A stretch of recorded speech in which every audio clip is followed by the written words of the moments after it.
Nu kaip, sportinė sėkmė buvo mūsų pusėje praktiškai tik pradžioje mes pralaiminėjome rungtynės, o visas 30 galbūt 7 ar 8 minutės kontroliavom situaciją ir būtų kažkaip tai labai galbūt neteisinga pralaimėti rungtynės, bet varžovas sugebėjo paskutinio ataką įmesti tritaškį, panašiai scenarijus gavos toks pat kaip ir Mažeikiuose, kada mes po pratęsimo pralaimėjom rungtynės dviem taškais. Aš manau, kad dvikova buvo verta lyderių dvikovos.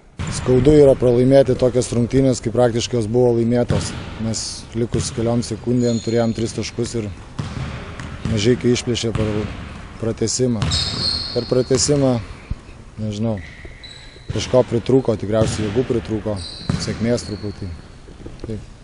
Ketvirto kėlinio pabaigoje planavot apsiginti ar norėjot bauduoti? Mes turėjom apsiginti, mes neturėjom leisti 3 taškų, mes ir sakiau viską keisti žaidėjam, bet nežinau, kam ten įvyko, kas vėlgi nesuprato manęs gal.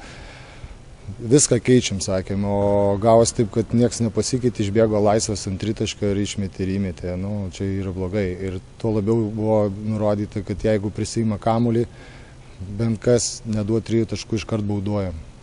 Bet išbėgo visiškai laisvas žmogus ir įmetė. Tai pabaigoje dažniausiai tokie metimai krenta. Tikriausiai pagrindinė bėda buvo varžovo vidurio puolėjas. Taip, jis yra pakankamai aukštas, pakankamai galingas ir mes turėjom didelių problemų baudos aikštelėje, kada ateinam į pagalbą, tada seka metimą iš perimetro ir sudėtinga su to žaidėjo ir mums gintis 1 prieš 1. Bet rungtynės pabaiga buvo. Žeikius mes akcentavom, kad ten yra metikų komanda ir yra pagrindiniai lyderiai 3 yra, kur sakiau, reikia juos sumažinti bent per pus visų vidutinių vidurkius taškų.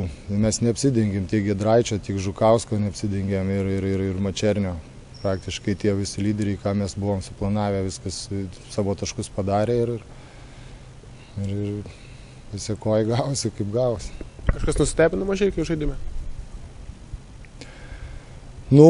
Ką žinau, nustebino gal, kad žaidė maža sudėtim, jie ten su gynėjais daugiau žaidė. Mažeikiai gerai žaidžia, tikrai. Ir daug nenustebino savo žaidimą, video žiūrėjom, kažko naujo neparodė. Koks buvo planas prieš rungtynes ir ką pavyko įgyvendinti ir ko pritrūko?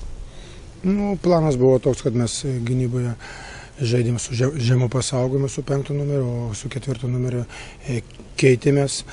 Ir šitos rungtynės vis dėlto vyravo ne gynyba, bet puolimas. Vis dėlto rezultatas rodo, kad abi komandos daugiau dėmesio skiria puolimui negu gynybai. Arba galbūt nepavyko pilnai įgyvendinti tą, ką mes buvome sugalvoję dėl gynybos. Kažką įskirtumėte šiandien savo ekipoje, ar tai buvo komandinė pergalė? Aš manau, kad aš nemėgėjęs išskirti. Tai buvo komandinė pergalė visų komandos narių, kurie žaidė daugiau ar mažiau. Aišku, mums sėkmingai į komandą įsilieja Eigardas Žukauskas.